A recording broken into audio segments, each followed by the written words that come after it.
All right, all right. Welcome, welcome. This is Tim Judge, founder of Home Search TV, back with another agent spotlight, broker spotlight. This time, Dennis.Goodhart. How are we doing today, Dennis? Hi, how are you? Getting used to the little bit of a chill in the air now. I guess Yes. fall is really upon us.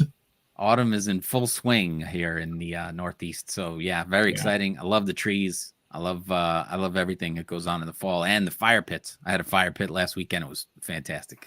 yeah. I have to order some wood for my fireplace. Yeah. Yeah, the winter inside's coming, but yeah, still spending a little bit of time outside, which is good. So, So you're based in out of Mamaroneck, Lower no, Westchester, is that right? I'm based in Westchester County. Yeah, I'll explain a little bit later. As you know, GLR is transitioning from yeah. the traditional office, real estate offices to a new platform, which I will talk about a little bit later on in the program. Okay. But what I wanted to talk about today is there's some really good news and some exciting news out there in the real estate market. Yeah. For the past 4 or 5 years, I've spoken with numerous brokers, agents, buyers, sellers, investors, and it's been a tough market out there for Yeah. both residential and commercial. And I think though that we're on the end of that, and we're starting a new cycle, and I'm Mhm. very excited. I'm very excited about that. Um, the real estate industry has been through a lot turmoil between the NAR suits and between the interest rates and the low inventory, Yeah. and it's been pretty bad for both commercial and residential, as I said. Hmm. But if you take it though on a larger scale and you look throughout history, real estate has been one of the consistently proven investments. It's a lucrative investment avenue. It does weather economic fluctuations, and there's a resiliency in it. Right now, as I said, the NAR settlement is underway. I think people are starting to understand now the difference between how the agents are going to do business in residential, and that if Right. you are a seller, you no longer have to offer a commission to a buyer. Right. If you are a buyer's agent, you do need to have a signed document from your buyer Hmm. before you can actually represent them and show them property. So that's important for both buyers and sellers in the residential market to understand that this is a big change.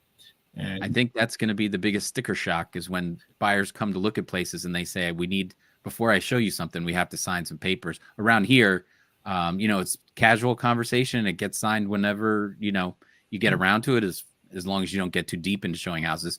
But now it's don't show anything unless you have signed paper, knowing and disclosing where that's coming from.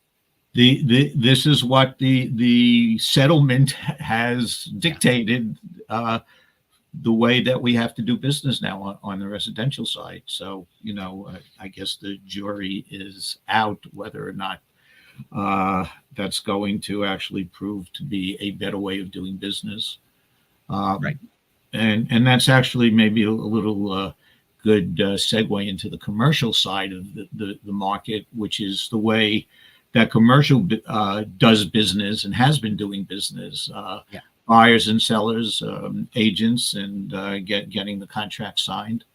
So, the commercial real estate market has suffered tremendously also. Uh, Office buildings with the hybrid, work 3 days, stay home 2 days, or work two Yeah. days, stay home 3 days. There's been a reduction in the need for office space. Some buildings have been able to convert to condos or co-ops or other types of business use, but a lot of the older buildings, Class B buildings, the way they were built, they can't be converted. And, Right. and those buildings are having a tough time. They're having a tough time renting. It's hard to compete with the new skyscrapers, all the new modern conveniences that new buildings have. And because there is a gluttony of office space available, those Class A buildings can be had at a pretty reasonable rate. Right. So Class B buildings are having a tough time. But for investors, if you can find a Class B building, you can really do well buying it and improving it, making it maybe a B plus building. Mm-hmm. And there's a lot of room for growth and to make money in the Class B buildings. So be on the lookout for that if you're an investor. That's good to hear. Yeah. And then in between the residential home buyer and the office building buyer, there's something called residential. Mm-hmm. And I think that's more for the audience that we're talking to. These are people that are looking or have wanted to get into real estate, didn't know how to do it, maybe never had the money to do it, scared to do it. But this could be anything from buying a two-family house and renting out the apartment to buying a four rental unit building or a mixed use building that have maybe 4 or 6 apartments on top, a store or some kind of commercial underneath. And this is a great time to invest in something like that. There are a lot of these kind of buildings available. We have to do what's called a cap analysis, where you want to make sure that if you're buying something that it's going to produce enough income to pay off the mortgage. Banks and private lenders are starting to lend on these kind of buildings. This is just a very good place to look if you want to get into real estate. And, right. And then the other one is, of course, what we call fix and flips, where somebody will come in and buy a house that needs some TLC. Right. And they'll update it. Maybe they'll put a second floor on. They'll modernize it, bring it up to code and spec, and they can invest $10,000, $20,000, $30,000 and maybe make $100,000 on that. Right. So you see that part of the market coming back? I'm starting to see it coming back. I'm actually getting calls almost every day from people that are looking for these kinds of buildings, right, these kinds of opportunities. And there are a lot of lenders now, both banks and private lenders, that will lend on this, where, a year ago, no, was not going to happen. Yeah. So that's, kind of an overview on the market as, we do more of these videos, and we get some stats on the market, the analysis, the financial, we see where the rates are going and how real estate, the trending in real estate, both commercial and residential. We'll be able to look at the marketplace and see what makes the most sense for people that are looking to invest, or if you're looking to buy a home. And how much do you see the not the Fed rate, because that doesn't control the mortgages, but as far as the financial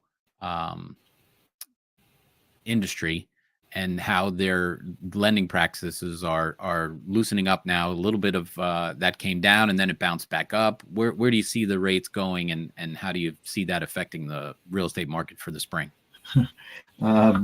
I know you have the same crystal ball as everybody else. Yeah, I was just looking. I misplaced my crystal ball. I can't find it. Yeah. But one of the mortgage lenders that we, that's on our GLR calls, Biagio, who's very knowledgeable about market rates, always says that the mortgage market is looking 6 months a year in advance, and they factor this into their equations when they come out with the mortgage rates. So, right. All I can say is that it's an election year. Mm-hmm. And it's in 20 days, it's going to be November. Yeah. And I would not be surprised if we see another interest rate cut before the elections. Oh, you think it'll come that soon, huh? I do, but like I said, I don't have a crystal ball. Right. Okay. And then you think that they'll not be as aggressive as they went up. I don't think they'll be as aggressive going down, but that would make for a much more fluid spring market, residential mostly, but that would affect a little bit of the commercial side as well. Well, yes, and that would be one of the impetuses, if you will, for lowering the market rates, the interest rates, because we will be coming into our selling season on the residential side. And, make no mistake about it, home buying is a huge piece of our economy. Yeah. I don't have the exact stats on it, but, personally, I think that the Fed did a big disservice to the U.S. economy by keeping those rates high and keeping people out of the market. Right. I have two adult daughters that are married, and they can't even think of buying a house. Right. And fortunately, both of my daughters do fairly well, financially, and it's not even a thought that they're going to buy a house. So, so I think will rates go down to 2 or 3% again? Highly unlikely, but I think if they can come down to 4.5%, that would be a pretty good place for them. But I think that would spark a lot of action. I think I read somewhere last week that the average consumer has, I think it's a 5.25 rate. So they're not going to want to refinance unless they see 4.75 out there, and they're not going to want to move until they see something like that. A lot of people have pent up demand, so they will be moving if it gets closer to 5 than closer to 6 of where we are now. So the Fed, I'm sure, wants to spark a little bit of action, but they don't want it to go crazy. They, the last week, the job numbers were pretty good. Everybody's got a job that is looking for one, it seems. And then the CPI inflation has come under control somewhat. So they don't want it to catch fire and everything starts heating up, and because then inflation will come back and people start throwing money around. But we're not at that point yet. But we do need a little fluidity, I guess is the word I'm trying to think of. I like that word. Yeah, that works. And I think we also need to see what's happening. Not to get political, but to see what's happening in the Middle East, and the people panic. And even though the United States, I think now is like the largest oil producer in the world, and we have like billions of reserve barrels. Something happens and oil rates go up, fuel goes up, and that could set the inflation rate. That's an important thing. I mean, the easiest way to put a little bit of money in people's pocket is to make gas a little bit cheaper for home heating and for your weekly fill up or whatever it is. But with the Middle East unstable, those oil rates spiked up a little bit in the last couple of weeks, which is never good, because I just filled up my oil tank at home too, so I saw that happen. So everybody keeps you got to keep an eye on every direction where you can save and what's going on. We've all seen it. I think food costs, the cost to feed a family. I won't mention the name of the chain that I like to buy at, but it's it's a fairly well-known chain, and they work very aggressively to keep their prices down. Right. And I have seen over the last couple of months, prices inching up, maybe by a nickel or a dime. But still, what maybe used to cost me $40 or $50 for a bag of groceries is now costing $60, $65. Yeah. So it remains to be seen. Yeah, but as you said, the election's in 20 days or so, and hopefully that will once we know which direction it's going in, people will be able to budget accordingly and figure out a game plan, because that's all we can do. Everybody casts their own vote, and then we got to make the best of it. So just to add on to that, one of the other things when we're talking about the residential market starting to bounce back is that we're starting to see a little bit of loosening in the inventory. There's an anomaly in residential that has never happened before. There's a shortage of houses. There was a high mortgage rate, and the cost of housing was very high. So now the mortgage rates are coming down, the interest rates are coming down. We're starting to see some loosening of inventory. I'm seeing a lot more open houses now. I think in the last month or so, I've seen more open houses that I've seen in the last 2 years. Right. And in the past, there hasn't been a time enough for an open house. You put it on the market, and if you're going to have an open house on Sunday, it's got offers by Monday or Tuesday. So, we're looking for a little bit more realistic time frames, and be able to get out and market the house properly. So I think people are still there. There are still some bidding wars going on, but it's come down a little bit, and I think for people that are obviously looking for a new home, people that are looking to sell their home, this is a good time to do it. This is a good time to do it. Traditionally, we always hear that, oh, it's the winter, nothing, wait until the spring. Thanksgiving time is one of the busiest seasons in residential mortgages. Residential sales. And so don't forget, it takes 60, 90 days minimum to close. So you sell something now in November, December, you're looking at the spring before that transaction is going to finish and somebody's going to move in or move out. Right. Yeah, definitely have to plan ahead. So speaking of planning ahead, you're involved with GLR, which is making big moves. And I could show this off, the website there for Grand Lux Realty. You're helping Michael make the move. So that's your page there. You also have your own DHG Realty, is that right?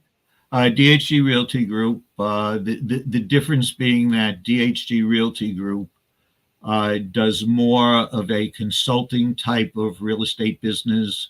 All transactions are transacted through right now GLR, but soon to be a different company. And I'd like to, and again, this is a great transition to talk about what's going on with GLR.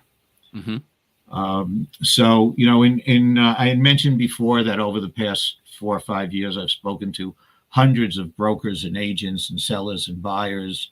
And it's been a tough time for the smaller independent broker, regional, as you know, GLR, we were at one point up to 6 offices. We had 235 agents. But it having a brick and mortar business is very, very expensive. And with the commissions,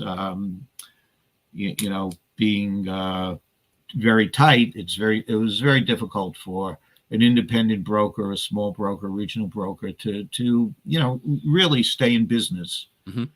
And what we found out is that if there was some way for that regional broker, that independent broker, to still provide that one-on-one service, that neighborhood service, that local feel, but be able to compete with the national franchises on the back office, with the advertising, with the digital marketing, with being able to transact a deal, that would be something that they would be very, very interested in. So I worked with Michael for many years. We looked at all different kinds of platforms and what all of the franchises offered, and we had put together a plan ourselves to try to work with other independent brokers where we could kind of combine all of our resources. They would maintain their own identity, but we would kind of almost like a co-op where we would just provide services so that it wasn't as expensive. But you still had the brick and mortar costs. You still had all of the E&O insurance, and it was just very, very, very tough. Anyway, so looking through all of this, Michael did find a platform that he was very excited about. It's called EXP Realty.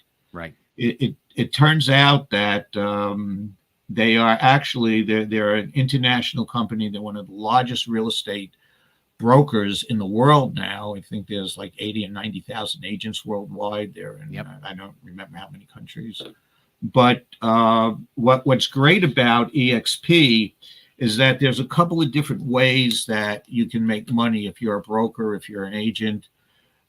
For brokers, though, it provides there's a security net that EXP can provide that a broker, independent broker, just doesn't have on their own. And they provide all of the services that you need, and they are up on the latest technology. I think the company has 2,000 employees that are dedicated to supporting their agents and their brokers. And as I said, a couple of different ways to make money there. And we could talk about that in future programs. But what I will say is this: if you are a broker, if you are an agent, and you are looking to secure your future and looking to increase your take-home pay, I urge you to give me a call. Right. And, let's talk about if EXP might be the right move for you.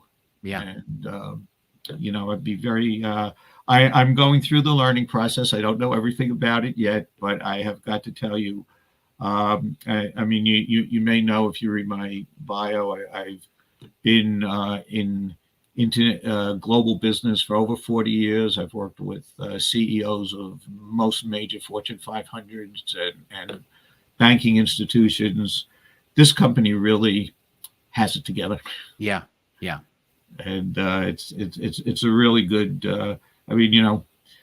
Before I decided that, I'm going to do this, I did a lot of investigating about the company, and having been a consultant in my past life, I was always leery about the responses and the replies I got. But this is very exciting, and I'm really looking forward to it. Yeah, it's been exciting to poke around inside there. I had heard, and I'm a little bit techie geeky. They have the EXP World, which is like a metaverse, and you make your own avatar and go in there, and you can walk into 50 different state rooms. So every state has their own room, and you can walk in there and talk to agents that are there, get to meet people, and then talk to someone who has, boots on the ground, as they say, that can help you navigate what's needed if you have a referral in that area, or if you want to talk to somebody. And then the same goes for your own state. I know you're licensed in New York and in Connecticut, so those rooms are available. If you walk in there, you can talk to somebody that knows all the right paperwork, all the right lingo, any questions you have, you can get answered almost 24 hours a day. I think somebody's in there. Yes, so yes. It's a great resource that they offer EXP. We can do a whole program on EXP. Yeah. But the one thing I did want to mention, if you are a broker and you're looking to cut your expenses and keep more of your retained commissions, the good thing about EXP is that there's a stock program, so you actually become an owner of EXP, but you also maintain your individual broker. So, we are not giving up the name GLR. We will be GLR EXP. So, but we are giving up our brick and mortar offices. I think that in the 4 or 5 years that I've been with GLR, and in the 6 offices that we had, maybe maybe 4 people have walked in off the street. Yeah. Yeah. And everything is done electronically now, and anyway, and so I don't really, it's not like the old days where a broker had their listings and you had to go into the office and look through the book, or they even sent it to you on email. Everything is, you put your listing on your local MLS, and somebody's interested in it. You press a button and you send them the listing. So you started a little bit before me, but when I started, we had that 2-inch book that came out once or twice a month, I think it was, and you just look through it like when we were kids and looking through the Sears catalog. It was quite different. And then I was helping out agents in my office, learning how to search the internet or search the MLS for listings, and then they'd print them out and bring them with them on appointments and stuff. So we've come quite a long way from there, and now no one has to leave whatever chair they're in to see what's out there. A lot of times when I get a call from a prospective client, I mean, they already know what houses they want to look at. Yeah. You go on Zillow, you go on homes.com, everything is out there. It's, unless it's what we call a pocket listing or off market, it's going to be there and it's available to the public. So, and that's the thing. Serious buyers are going to do their own research, like we were talking about early. Yeah. And they're going to see, things that are out there that are for sale by owner, or, pocket list. They'll find the agency that's advertising something that's not everywhere else. And then, hopefully they want to get their own representation. That's what the whole lawsuit is about. Really securing and paying for your own representation and understanding what that means. So I'm sure that's going to have value when it's explained properly. And that's the whole thing that came out this summer. And that's a very good point that you make, because as we said, all of the information is available to the consumer. However, buying a house can still be very tricky. Yeah. And there's a lot of intricacies, and agents, I mean, I don't know if consumers are aware of this or not, but we have to complete 22 and a half hours of training every 2 years to renew our licenses. We are constantly being trained. We're constantly learning new things. And I believe statistics prove that people that use agents, especially NAR agents, on the selling side, typically will end up with maybe up to $90,000 more on the selling price. Yeah. And people that use an NAR agent to buy, because we know the market value, we have the ability to do a CMA, a market analysis, and tell them what that house is actually worth. Right. And so, we do bring a lot of value to that sale. Right. And for, people that argue, well, I don't want to pay you, I could tell you that we earn our keep. Yeah. And you will benefit from being an agent, especially an NAR agent. Yeah, I think so. And basically, people just think of it as the price tag. Like, houses sell for what people want to pay for, right? And there's no way around that. If they see a value, they're going to do it. The real value of what an agent brings is all the intricacies and the legal stuff and the environmental stuff and everything else that goes into making that transaction happen. Someone on your side representing you for that, so you don't miss a beat in that transaction, is where the value is. It's not in, just I like the house and this is what I'm willing to pay. That's easy. Anybody can do that. It's the nuts and bolts and the transaction that's involved, where you need a professional on both sides. I mean, would I love to do both sides of a deal? Yeah, sure. But you want to line up somebody that has your best fiduciary responsibility to you in that transaction, because it's a gigantic transaction with so many moving parts that you need somebody that does it on the regular and on your side. And that's where the value comes in, not in just opening a door and then picking the price, because that's, That's the stuff that they say, oh, a monkey could do it. Sure, but that's not what we're talking about. We're talking about contracts and all the nuts and bolts that go into the deal is where the money's made. And to add to that, there are a lot of scam artists out there. Sure. And you'd be surprised how many people think they're buying a house. Give somebody $300,000-$500,000, and all they have is a piece of paper with a worthless signature on it. Right. So right. People, please be aware of that. And to your point about the representation, if you find an agent you like, that agent is still able to do both sides of the deal. Sure. Yeah. Okay. And again, but the agent does have to let you know that he or she is representing the buyer and the seller, and both the buyer and seller need to agree with that.